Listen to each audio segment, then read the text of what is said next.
네, 이제부터는 이제 그 제국주의 문제를 국제당, 그죠? 국제당이라 한다면 이제 마르크스 시대의 공산주의자 동맹, 그래서 또 제1 인터내셔널과 제3 인터내셔널까지 그래서 이 제국주의 문제를 살펴보겠습니다.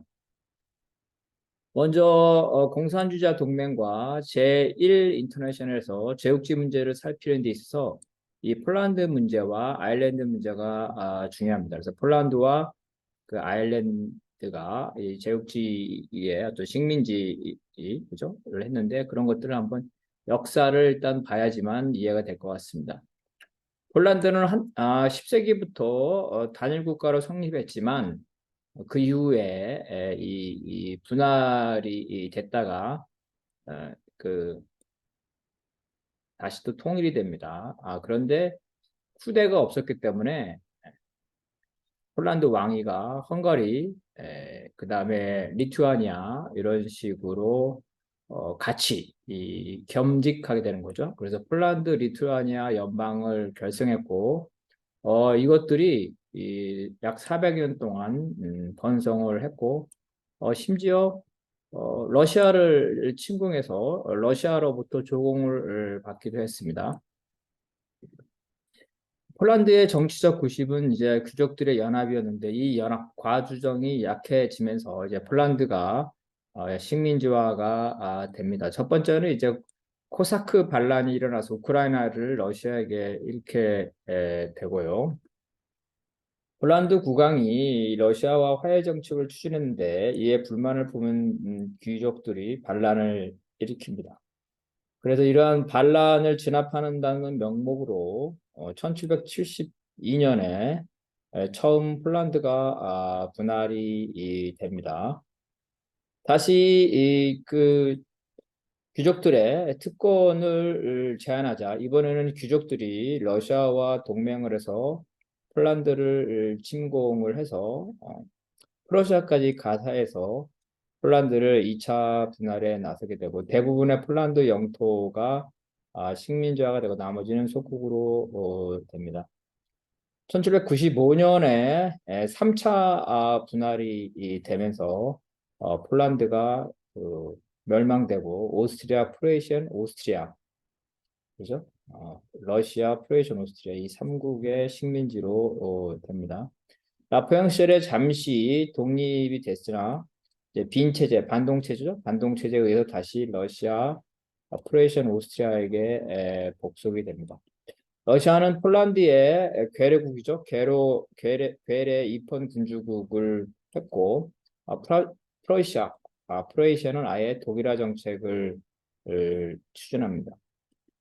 막스 시절에 1830년, 1830년에 봉기가 일어났지만 실패하고 폴란드의 입헌 왕국은 아예 이제 러시아 제국의 합병이 됩니다. 그런데 오스트리아 밑에 있던 폴란드는 상대적으로 탄압이 덜했고 특히 이제 크라쿠 자유시가 있었고 여기에서 이제 폴란드의 어떤 독자적인 문화가 흥성하면서 여기서 보수적인 폴란드 귀족, 보수적인 폴란드 귀족들이 에, 민중을 탄압하는 농민을 탄압하는 폴란드 귀족이죠. 폴란드 귀족, 봉건 귀족들이 독립전쟁을 일으키게 됩니다. 1846년에 공산당 선언에 나오는 게 바로 이겁니다. 1848년 혁명 당시에도 폴란드인들이 봉기를 일으켰지만 실패를 하게 됩니다. 1863년 국제노동조합회 1864년이니까 그 1년 전에 또다시 폴란드에서 봉기가 일어났지만 패배를 하고 이후 폴란드는 독립보다는 산업화에 치중하면서 경제적으로 발전을 하게 됩니다. 독일이 1차 대전에 패배를 함으로써 폴란드는 비로소 공화국으로 성립이 됩니다. 그렇지만 바로 이제 소련이죠, 소련. 소련과 대립하게 됩니다.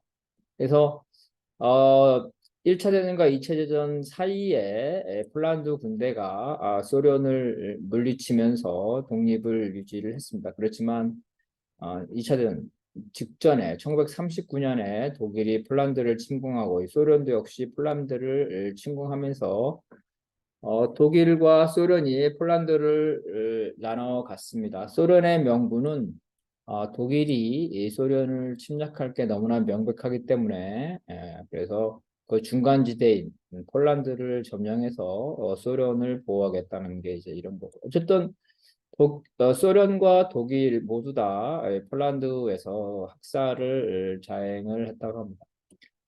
이런 폴란드는 나라를 잃었지만 2차 대전에 참여를 했다는 거고요. 전쟁이 끝날 무렵에 소련이 이제 바르샤바로 진격하기 직전에 다시 한번 독립을 위한 봉기를 했으나 실패했고, 그 1945년이죠. 그 전쟁 직전에 폴란드의 20%가 소련으로 편입하게 됩니다. 그래서 이제 소련이 붕괴된 이후에도 이러한 영토가 폴란드에게 돌아오지 않았고 벨라루스, 우크라이나, 리투아니아 영토였다는 거죠. 그래서 지금의 우크라이나 문제가 폴란드, 우크라이나, 러시아 이렇게 복잡한 건데 역사적으로 이런 배경이 있습니다. 2차 대전에서 독일이 졌기 때문에 폴란드와 독일 사이에 국경을 정해는 당연히 폴란드가 상당히 영토를 회복을 합니다. 얄타회담 당시에 그 런던에 폴란드 망명정부가 있었지만 모스크바에 본부를 두고 있는 공산주의 임시정부를 공식 정부로 인정하게 되고 1945년 소련의 감독하에 공산당이 집권해서 독립국이 됩니다. 그렇지만 이제 소련의 영향력이 있었고 1956년 스탈린 격하 운동에 자극을 받아서 자유화 운동이 되면서 이런 시위로 소련이 개입해서 100명 정도가 최대 사망했다고 합니다. 아일랜드를 보면 아일랜드는 영국에 정복당했지만 1648년 청교도혁명까지는 형식적으로 독립된 나라, 즉 속국이었습니다. 그런데 청교도 혁명 당시에 왕위에서 쫓겨난 왕이 아일랜드로 피신해서 아일랜드에서 영국의 왕조를 재건하라고 했습니다. 이에 이제 영국의 혁명군들이 아일랜드를 점령을 했고 아예 아일랜드를 영국의 영토로 만들어 병합시켰다는 거죠. 이후 아일랜드는 이제 영국을 위한 목초지로 전락이 되면서 농민들이 이 경작지를 빼앗기고 영국인들이 대부분 이 땅을 소유하게 됩니다. 그래서 땅을 빼앗긴 아일랜드는 유럽을 특히 영국이나 미국으로 이주를 많이 했습니다.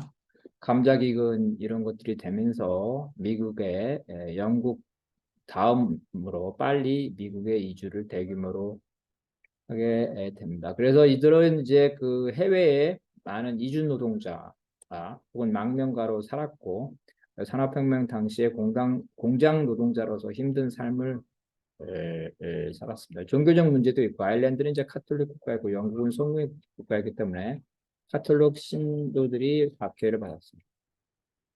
막스 시기 아일랜드 인구는 400만 명이었는데 런던에 12만 명, 그리고 공업화가 진행되고 막 엥겔스가 있었던 맨체스터에 4만 명 됐다는 거죠. 그래서 아일랜드인들은 영국 왕정으로부터 독립하기 위해 아일랜드 공화당을 만들었지만 영국 정부의 탄압을 받았고 영국의 각지에서 아일랜드 공화당 당원들이 활동했고 맨체스터에서 활동했고 엥겔스가 있었던 맨체스터죠. 이름으로서 이제 막스와 엥겔스가 아일랜드 공화당 혁명주의자들과 공화주의 혁명주의자들과 교류를 하면서 아일랜드에 대해 독립에 대해 우호적인 입장을 갖게 되는 그런 정치적인 조건이라고 볼 수가 있겠습니다.